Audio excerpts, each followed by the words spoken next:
데살로니가 전서 1장 3절에서 10절 말씀까지 우리 같이 천천히 함께 의미를 생각하시면서 읽겠습니다.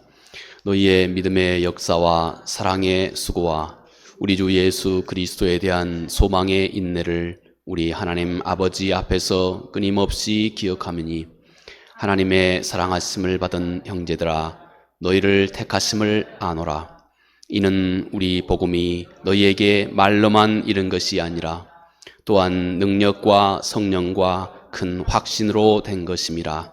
우리가 너희 가운데서 너희를 위하여 어떤 사람이 된 것은 너희가 아는 바와 같으니라.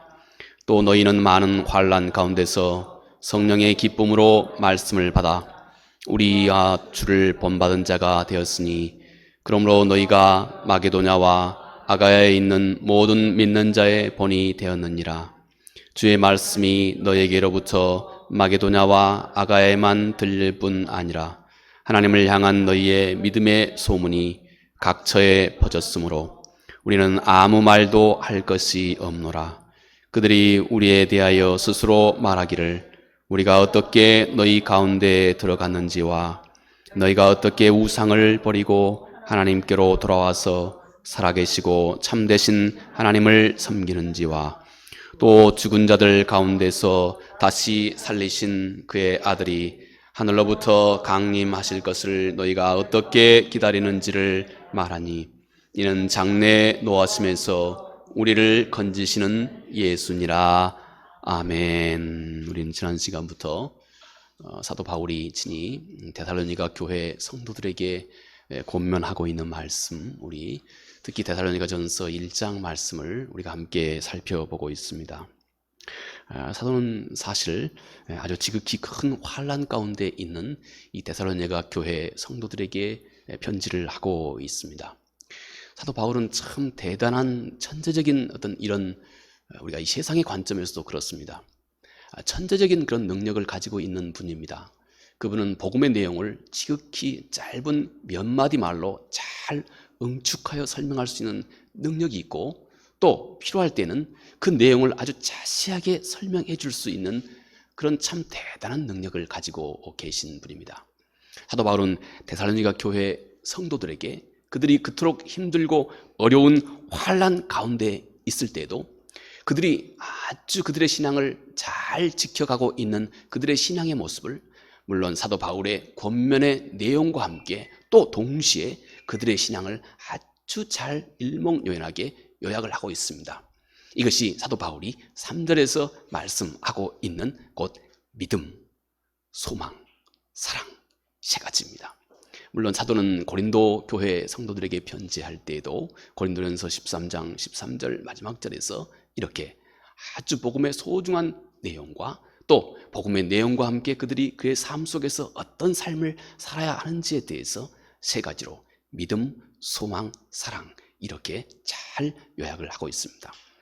어찌 보면 이 데살로니가전서 1장은 사도가 이렇게 3절에서 명료하게 요약해서 말씀하고 있는 믿음, 소망, 사랑 이것을 부연해서 설명하고 있는 내용이 데살로니가전서 1장의 내용입니다. 우리가 쉽게 사도가 3절 말씀에서 이 믿음, 소망, 사랑을 이렇게 부연 설명합니다. 믿음의 역사, 또 사랑의 수고, 그리고 소망의 인내. 우리가 충분히 기대할 수 있을 만큼 충분히 기대할 수 있듯이 믿음이라고 하는 것은 그 안에 살아있는 믿음은 그 안에 어떤 역사를 이루어간다는 것입니다. 믿음은 반드시 살아있어야 하는 것이고 그리고 그 살아있는 믿음은 그 안에서 어떤 역사, 영어는 work 그렇습니다. work. 어떤 행동을 한다는 것입니다. 믿음이 살아있기 때문에. 여러분 이 세상의 모든 살아있는 것은 그 살아있다고 하는 증거를 스스로 드러냅니다. 살아있는 것은 반드시 둥둥 움직이는 겁니다. 우리의 심장이 살아있기 때문에 둥둥 이렇게 움직이는 것입니다. 살아있는 것은 반드시 그 안에 스스로 그 증거를 가지고 있습니다.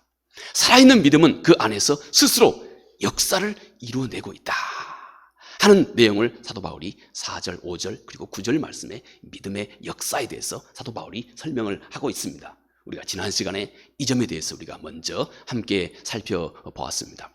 두 번째, 사도가 또 사랑, 거기에다가 부연하여 사랑의 수고, 이렇게 말씀을 합니다. 참 사랑을 가지고 있는 자는 수고를 아끼지 않는다는 것입니다. 여러분, 진실한 사랑은 반드시 그 안에 어떤 수고가 있습니다. 수고가 없는 진실한 사랑이라고 하는 것은 없습니다. 다른 말로 사랑은 반드시 어떤 헌신을 요구합니다. 희생을 요구합니다. 이것이 참 사랑의 증거입니다. 희생이 없는 사랑은 단지 말뿐인 겁니다. 그래서 그 사랑이 어떤 가치와 의미를 갖기 위해서는 그 안에 사도의 표현으로는 수고가 있습니다. 우리 안에 예수 그리스도를 향한 참 사랑은 그분을 위해서 어떤 환경 속에서도 그분을 위해서 우리 마음속에 수고를 주저하지 않는다는 것입니다. 이것이 우리가 또 우리 안에 있는 신앙의 모습, 우리가 참 사랑인지 그렇지 않는지를 스스로 돌아볼 수 있게도 만들어주는 소중한 사도의 가르침인 것입니다. 또 사도가 세 번째 3절에서 요약하고 있는 사도의 말씀, 곧 소망의 인내. 단지 사도는 소망 이렇게 말하지 않고 소망의 인내. 우리 안에 소망이 있으면 그 소망을 바라보고 그 소망이 우리 안에 있다고 한 그 증거는 내가 잘 참는다는 것입니다. 우리 앞에 있는 그 어떤 고난도, 역경도, 환란도, 실제로 이 데살로니가 교회 성도들이 지금 접해 있는 환란이라고 하는 것은 대단한 것입니다. 우리가 지금 겪고 있는 이 시간도 참 어려운 환란이죠. 온 세계가 그냥 뒤죽박죽합니다. 무슨 파도가 그럼 쓰나미가 밀려오는 것 같은 이런 대단한 파장을 우리에게 가져다 주고 있습니다. 그러나 우리가 여러분, 오늘 특별한 찬송을 하셨던 것 같이 하나님의 그 선한 능력을 우리가 믿는 것입니다. 하나님의 그 선하신 은혜를 믿는 것입니다. 우리의 삶을 그럼에도 불구하고 감싸 안고 있는 이 하나님의 은혜를 믿고 그 은혜가 능력이 되어서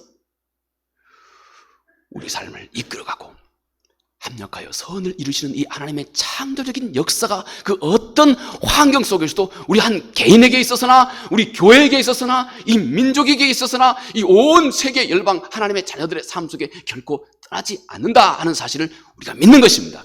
이 소망이 우리 안에 꽉 차 있는 것입니다.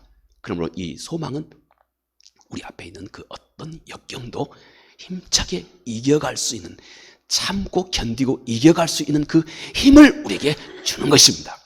이것이 거꾸로 우리 안에 소망이 있는지 없는지를 스스로 돌아볼 수 있는 길이기도 합니다. 우리가 지난 시간에 먼저 믿음의 역사에 대해서 살펴보았죠.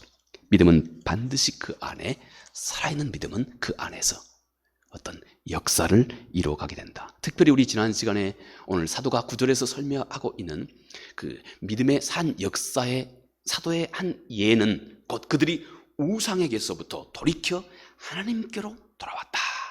이렇게 사도가 말합니다. 아주 그 당시에 소아시아, 데살로니가 우상이 꽉 차 있는, 그들이 처해 있는 정황 자체는 이 우상이 꽉 차 있는 그런 그 문화입니다. 수없이 많은 우상들이 꽉 차 있는 문화입니다.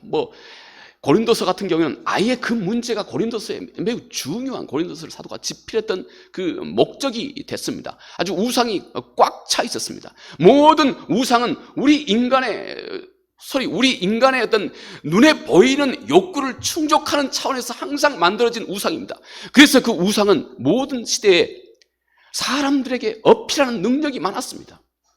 모든 사람들이 다 큰 다산, 큰 부요함, 명예, 건강, 이 모든 것에 항상 우상에 초점이 있습니다. 그러니 이 우상에게 수없이 많은 사람들이 큰 의미와 가치를 부여했던 것은 우리가 너무 쉽게 알 수 있습니다. 우리가 살고 있는 이 현대 사회도 우리가 내놓고 어떤 구체적으로 개념화하지 못해서 그렇지, 우리가 살고 있는 이 현대 사회도 제가 지난 시간에 얘기했던 것 같이 내가 미국인에게 한번 물었습니다.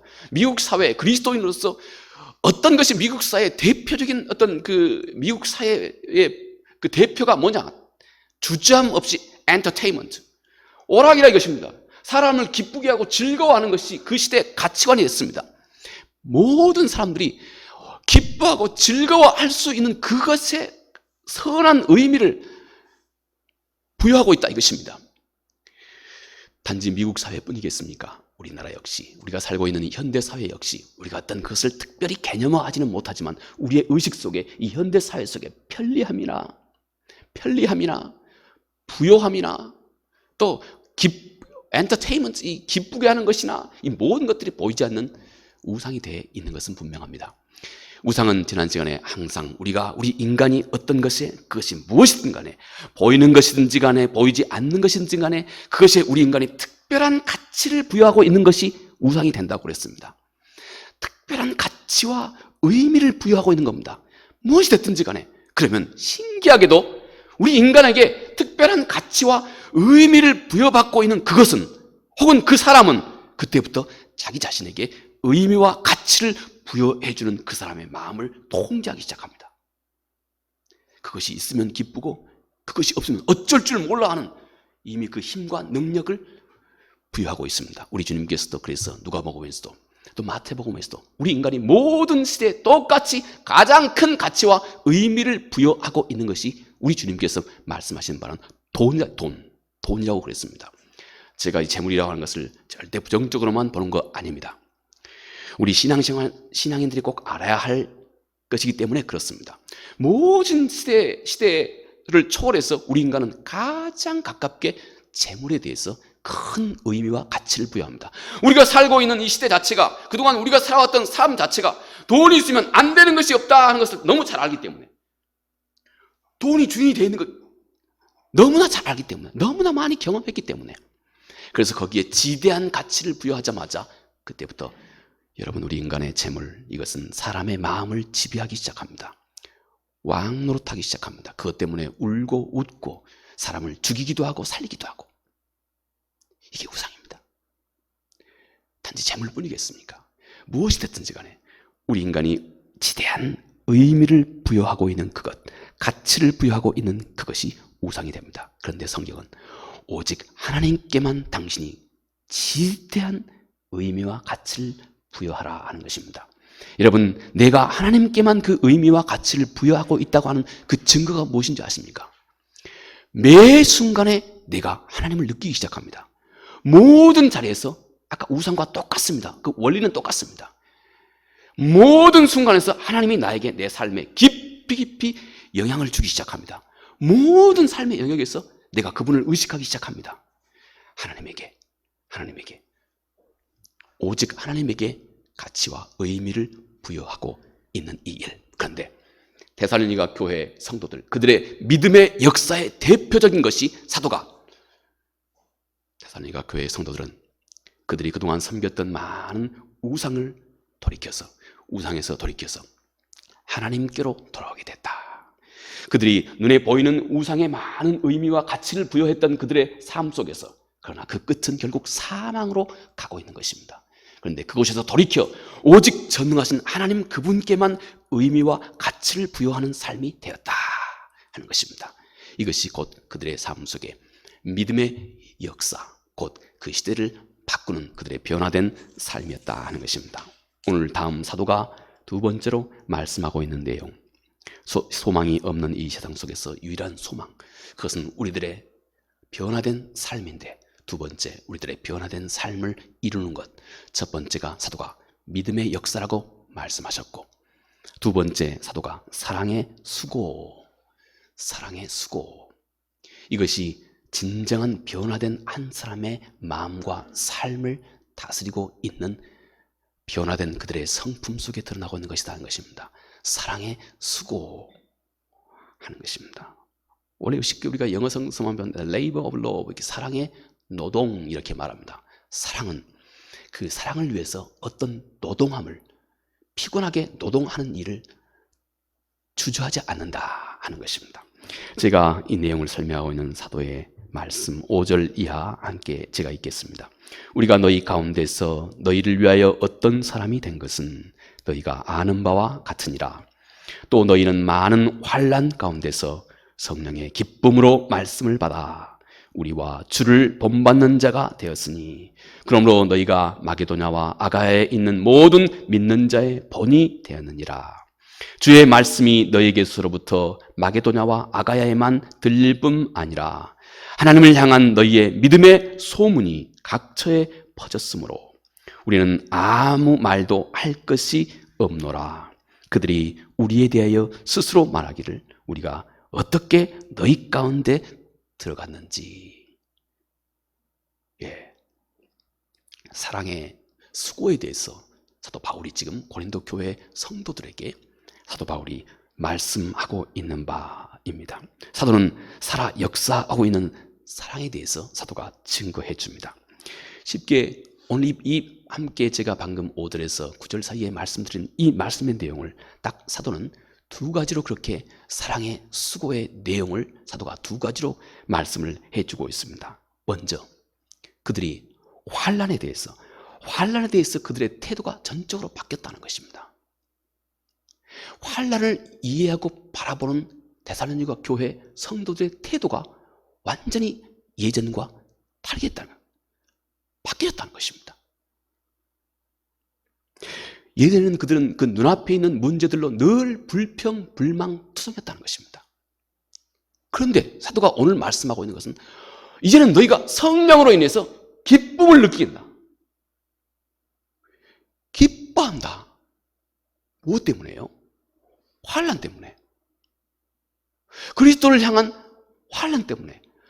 그리스도로 인한 이 환난 때문에 오히려 예전에는 너무나 자연스럽게 불평하고 불만했었을 법한 너희들이 이제는 완전히 바뀌었다는 것입니다. 오히려 너희 안에 성령의 역사심을 따라 오히려 환난으로 인해서 그리스도를 위한, 복음을 위한 환난으로 인해서 오히려 너희가 기뻐하게 됐다 하고, 이렇게 사도가 지금 이들이 가지고 있는 사랑의 수고에 대해서 사도가 먼저 말씀을 합니다. 많은 환난 가운데서 성령의 기쁨으로 말씀을 받아 우리와 주를 본받는 자가 되었다, 이렇게 말씀을 합니다. 이들이 가지고 있는 그 기쁨은 사도가 사람에게서 온 것이 아니요, 사람의 노력과 어떤 고상한 어떤 윤리적인 도덕적인 그런 수고와 나름의 어떤 그 사람에게서 온 어떤 인고와 이런 것이 아니고 성령께서 지금 너희 가운데 역사하고 있는 증거다 하는 것입니다. 여러분, 혹시 여러분이 환난 가운데서도, 마음속에 환난 가운데서도 예수 그리스도로 인한 그리스도 그분을 여러분이 생각하기 때문에, 오직 그분을 생각하는 바로 그 이유 때문에 여러분이 환난을 다르게 볼 수 있고, 오히려 그 환난 속에서도 뭔가 다른 기쁨과 긍정적인 어떤 마음을 내 마음속에서 유추해낼 수 있다고 하면, 여러분, 그것이 지금 그 안에 성령이 역사하고 있는 그 증거다 하는 것입니다.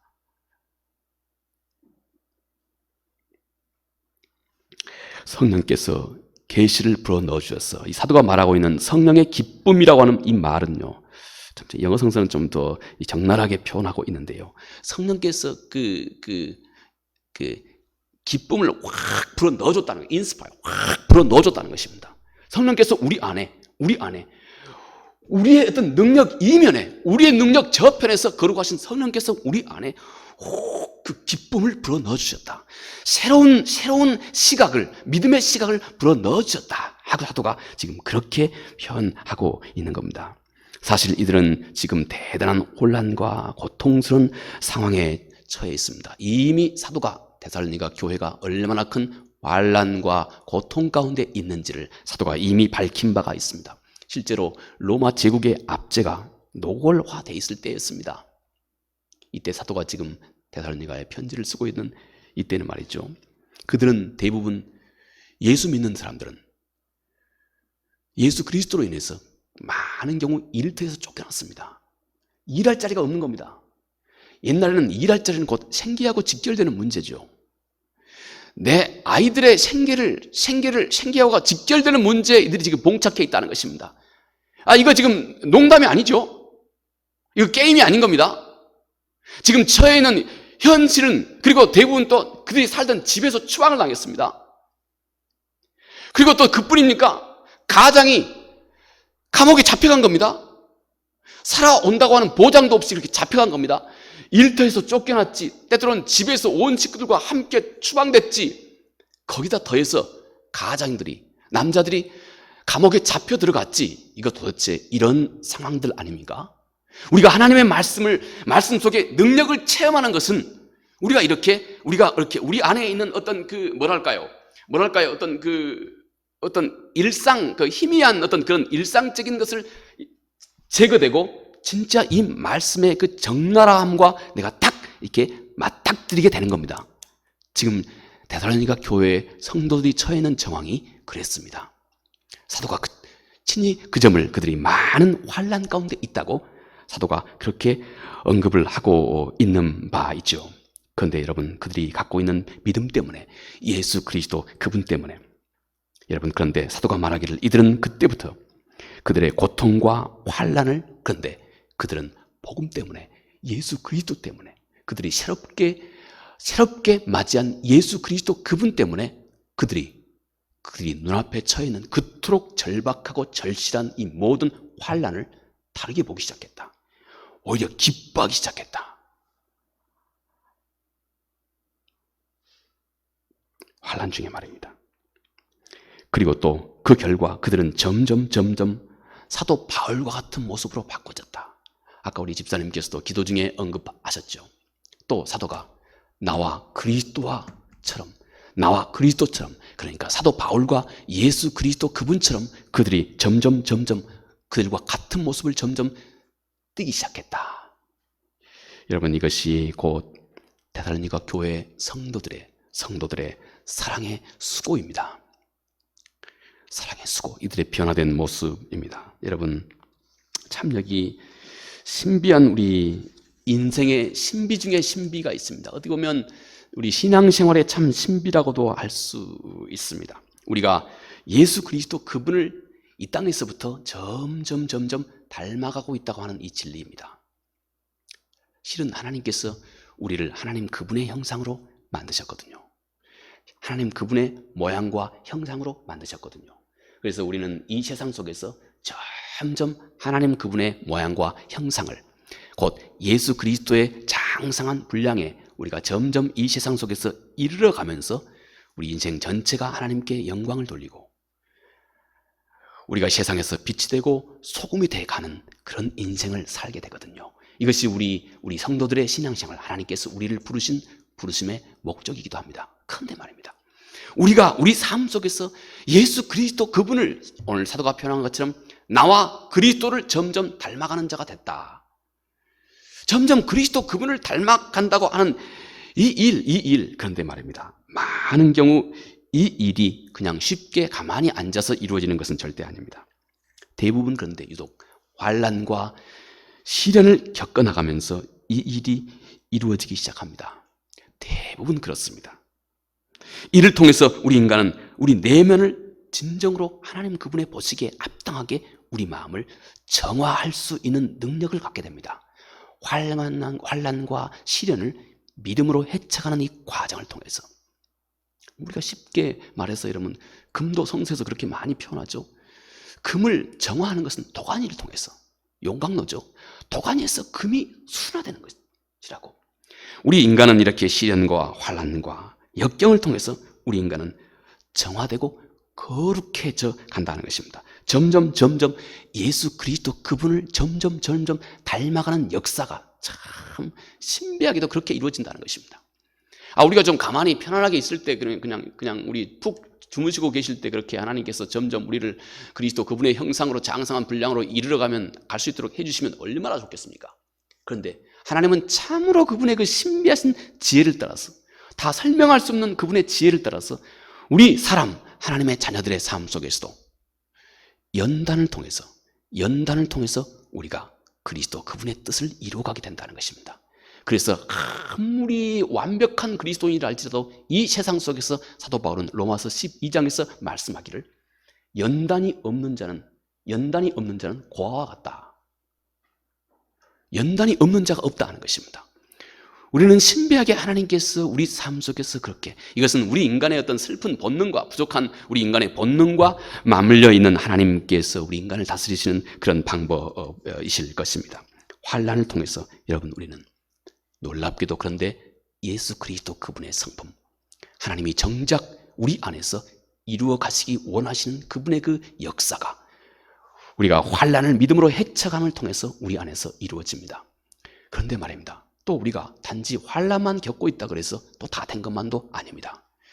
성령께서 끊임없이 우리를 도우시는데요, 그런데 실제 우리가 봉착하고 있는 현실은 마치 여러분 이와 같습니다. 여기 물에 촉촉히 젖어 있는 진흙하고 또 촉촉한 뭐랄까요?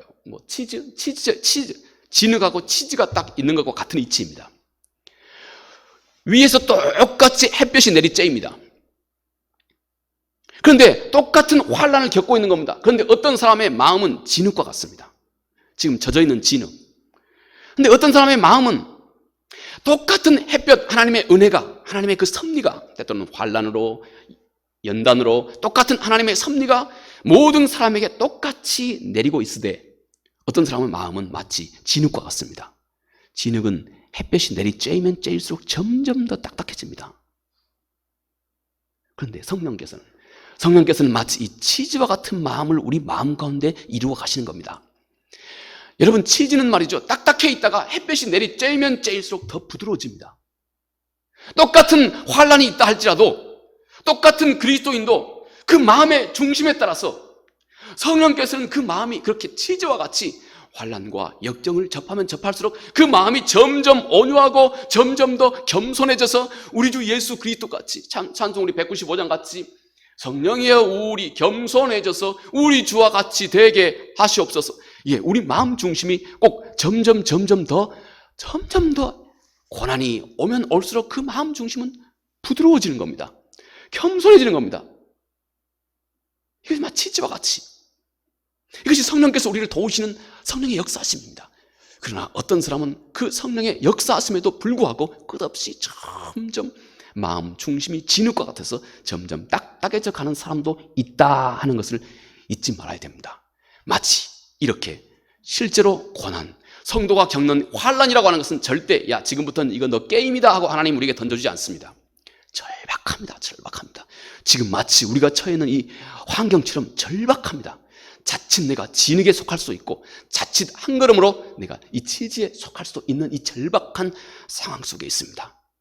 우리 마음이 성령께서 우리 마음을 잘 다스리고 이끌으시는 대로 마치 점점 환란 중에서 더욱 부드러워져 가는 마음으로, 환란 속에서 점점 그리스도를 닮아가는 마음으로 여러분 우리 마음을 또 협조해야 할 것이 또 우리가 동시에 해야 할 일이라고 하는 것을 여러분 역시 기억하셔야 합니다. 환란을 통해서 이렇게 하나님은 우리의 마음의 중심이 점점 예수 그리스도 그분의 마음 더욱 겸손해지고 더욱 거룩하고 더욱 온전해지고, 실은 그것이 이 세상의 어떤 역경도 넉넉히 이겨갈 수 있는 진정한 능력의 원천이 되어가는 것입니다. 또 사도는 그렇게 말합니다. 우리의 말씀을 마게도냐와 아가야에 널리 전하는 일을 그들이 시작했다. 곧 이들의 사랑의 수고, 이것은 첫 번째가 그들이 환란을 대하는 태도가 완전히 달라졌다. 성령의 역사하심으로 그들 마음 가운데 오히려 기뻐하고 즐거워했다. 이것이 곧 그들의 한 모습이고 또 그들의 또 다른 사랑의 수고는 그들이 복음 곧 예수 그리스도를 그들의 삶 속에서 여기저기 하나님이 어떤 분인지, 예수 그리스도가 어떤 분인지, 하나님이 그 삶 가운데서 어떤 일을 하셨는지 그들은 이제 절대 소홀히 하지 않고 방심하지 않고 여기저기에 마가야와 아게도냐와 여기저기에 그들이 하나님과 예수 그리스도와 복음을 전하는 일을 그들이 쉬지 않았다는 것입니다. 여러분, 이들의 수고와 노력과 수고가 얼마나 활발했는지 바울이 이곳에 와보니까 이 두 사도 바울이 여기에 더 이상 복음을 전할 필요가 없을 정도로까지 이미 그곳에 복음이 다 퍼져 있었다 하고 사도 바울이 이들을 칭찬할 정도입니다. 이렇게 조용하고 은밀하게 이들은 로마 전체에 점점 이 복음을 전해가고 있었던 것입니다. 참 우리 집사님도 기도하셨지만 참 우리가 살고 있는 지금 이 시대는 어찌 됐는지 정말 우리 신앙생활을 한다고 하는 것이 정말 지금은 아마 당분간은 좀 그럴 것 같아요. 다른 사람에게 내놓고 말할 계제가 아닌 이런 시대에 우리가 접했습니다. 그 원인이 어떤지 간에 그렇습니다. 그러나 이들의 지혜는 더 컸습니다. 그들이 살고 있었던 그 시대는 안 그렇겠습니까? 데살로니가 교회 성도들이 처했던 정황은 안 그렇겠습니까? 예수 믿으면 다 잡아 죽는다더라 하는 이 소문이 당시에 말이죠, 살고 죽는 것이 모든 것이 되어 있는 세상 사람들에게 예수 믿는다고 하는 것, 오히려 그냥 가까이 오지도 못할 정도의 경계를 자아낼 만한 그런 시국, 그런 형국 아니었겠습니까? 그러나 그들은 지혜롭게 그들의 말이 안 되면 그들의 행동과 삶으로 그들은 지혜롭게 진리를 온 소아시아 여기저기에 다 전파해서, 사도 바울이 정작 복음을 전파하려고 하니까 보니까 이미 다 복음이 너희들로 인하여서 전파가 다 되었더라. 이것이 바로 데살로니가 교회 성도들의 사랑의 수고다 하는 것입니다. 여러분, 사도행전에서 말이죠, 데살로니가 교회 성도들에 대해서 얼마나 이들이 열정적으로 했는지, 이 복음이 전파되는 곳에 이 나쁜 방해하던 유대인들이 말이죠, 따라다니면서 복음을 방해했습니다. 유대인들이 말이죠, 사도행전 17장 6절에 이렇게 기록하고 있습니다. 천하를 어지럽게 하던 이 사람들이 여기도 이르렀도다. 사도들이 이곳에 데살로니가에 이르니까 이곳에 복음을 방해하는 유대인들이 천하를 어지럽게 하던 이들이 여기도 왔구나 하고 이렇게 유대인들이 얘기합니다. 여러분, 천하를 어지럽게 한다고 하는 이 말은 말이죠. 제가 이 본문을 같이 영어 성서도 함께 같이 비교해 보면서 함께 살펴보았어요. Turn the world upside down, 그렇습니다. 이 세상을 upside down 했다 이것입니다. 위에 있는 것을 아래로 하고 아래에 있는 것을 위로 하고 이 세상을 완전히 뒤엎어놨다는 것입니다. 이렇게 거꾸로 엎어놨다는 것입니다. 이들이 말이죠, 데살로니가 교회 성도들이 세상을 완전히 뒤집어 엎어놨다는 것입니다. 가치관도 세계관도 삶의 방식도 다 거꾸로 뒤집어 엎어놨다는 것입니다. 데살로니가 교회 성도들이 얼마나 이들의 사랑의 수고가 컸는지 우리가 알 수 있습니다. 그 역경 속에, 그 환난 속에 우리 같으면 그냥 주저앉아 있지 않겠습니까?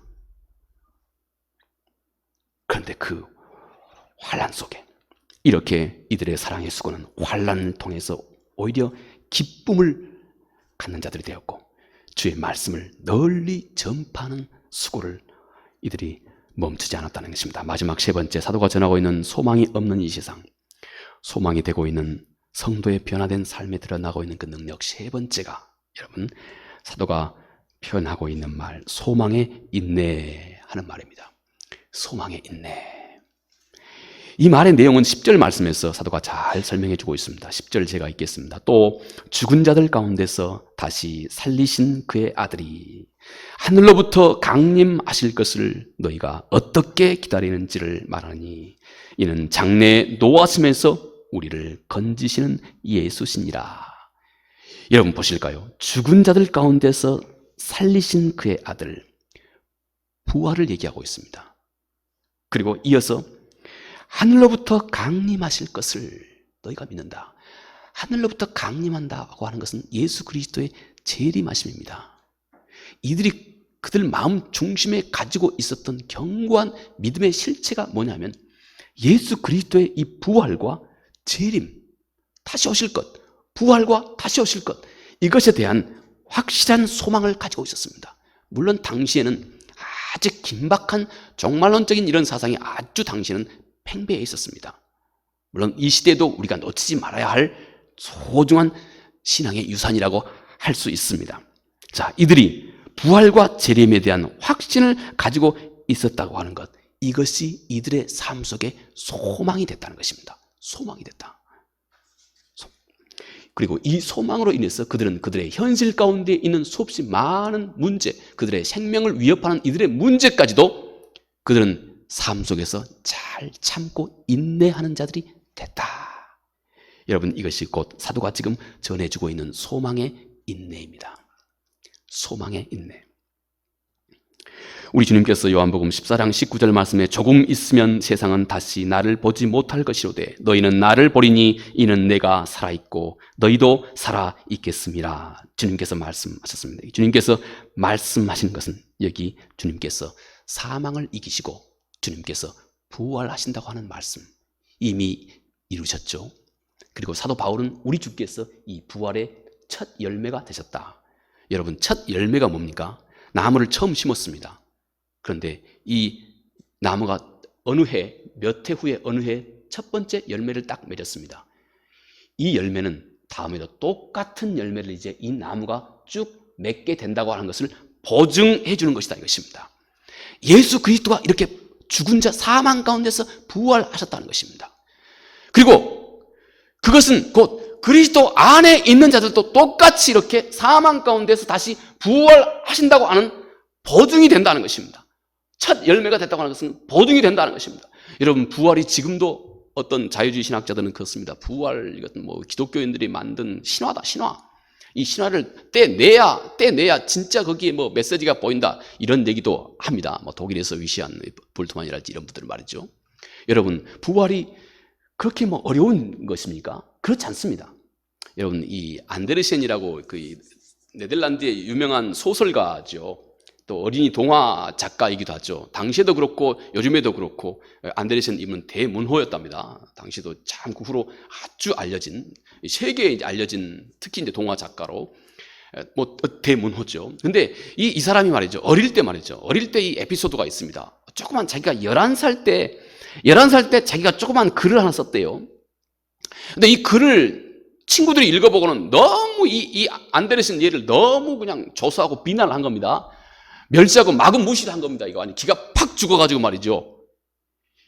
이 안데르센이 엄마한테 울면서 갔습니다.